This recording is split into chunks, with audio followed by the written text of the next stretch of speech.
আজকে আমরা গল্পে গল্পে জানব অপরিচিতা গদ্যের এমন কিছু গুরুত্বপূর্ণ উক্তি যা থেকে পরীক্ষায় প্রশ্ন আসার সম্ভাবনা অনেক বেশি।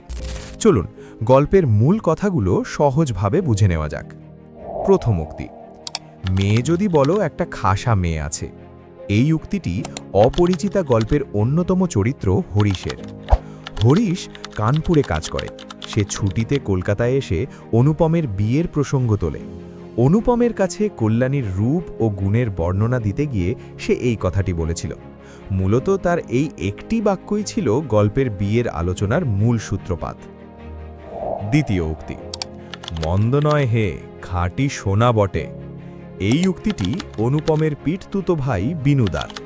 মামার আদেশে বিনুদা স্বয়ং মেয়ে দেখতে গিয়েছিলেন। তিনি অত্যন্ত মিতভাষী এবং সহজে কারো প্রশংসা করেন না, তাই তার এই খাঁটি সোনা মন্তব্যটি অনুপমের মনে কল্যাণী সম্পর্কে এক প্রবল কৌতূহল ও মোহ তৈরি করেছিল। তৃতীয় উক্তি, ঠাট্টা করতেছেন নাকি? এই উক্তিটি অনুপমের মামার। বিয়ের আসরে যখন শম্ভুনাথ বাবু অর্থাৎ মেয়ের বাবা হবু জামাইয়ের গয়নাগুলো পরখ করে দেখতে চাইলেন, তখন মামা অত্যন্ত অপমানিত ও ক্ষুব্ধ বোধ করেন। শম্ভুনাথ বাবুর এমন সোজাসাপটা আচরণে বিস্মিত হয়ে তিনি এই উক্তিটি করেছিলেন। চতুর্থ উক্তি, ঠাট্টার সম্পর্ক স্থায়ী করিবার ইচ্ছা করি না। গল্পের অন্যতম বলিষ্ঠ চরিত্র শম্ভুনাথ বাবুর উক্তি এটি। গয়না যাচাই করার মাধ্যমে মামা যখন শম্ভুনাথ বাবুকে পরোক্ষভাবে চোর সাব্যস্ত করেন, অপমান করেন, তখন শম্ভুনাথ বাবু তার আত্মমর্যাদায় আঘাত পান। তিনি বুঝতে পারেন যারা অর্থের লোভে জামাইয়ের গয়না মেপে দেখে তাদের হাতে মেয়েকে তুলে দেওয়া যায় না। তাই অত্যন্ত আভিজাত্যের সাথে বিয়ে ভেঙে দিয়ে তিনি এই কালজয়ী কথাটি বলেন। পঞ্চম উক্তি, দেখি মেয়ের বিয়ে দেন কেমন করিয়া।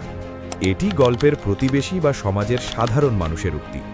তৎকালীন সমাজ ব্যবস্থায় বিয়ের আসর থেকে বরপক্ষ ফিরে যাওয়া ছিল কন্যর পরিবারের জন্য চরম অপমানের।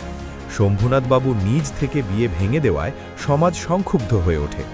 সমাজপতিরা কল্যাণীর ভবিষ্যৎ নিয়ে এক ধরনের নেতিবাচক চ্যালেঞ্জ ছুড়ে দিয়ে এই উক্তিটি করেছিলেন। ষষ্ঠ উক্তি, তামাশার যা আছে পুরা হইবে। এটি গল্পের হিতৈষীদের বা নিন্দুকদের উক্তি। শম্ভুনাথ বাবুর দৃঢ় চেতনার কাছে মামার জয়রথ যখন থমকে যায়, তখন চারপাশের নিন্দুকরা পুরো ঘটনাটিকে একটি নাটকীয় রূপ দিতে চেয়েছিল। ঘটনার চূড়ান্ত পরিণাম বা এক ধরনের নিষ্ঠুর মজা দেখার অপেক্ষায় থেকে তারা এই ব্যঙ্গাত্মক কথাটি বলেছিল। এই ছিল আমাদের আজকের আয়োজন। আশা করি এই উক্তিগুলো এবং তার পেছনের প্রেক্ষাপট আপনার পরীক্ষার প্রস্তুতিকে আরও সহজ করে তুলবে। ভিডিওটি ভালো লাগলে লাইক দিন এবং আমাদের সাথেই থাকুন। ধন্যবাদ।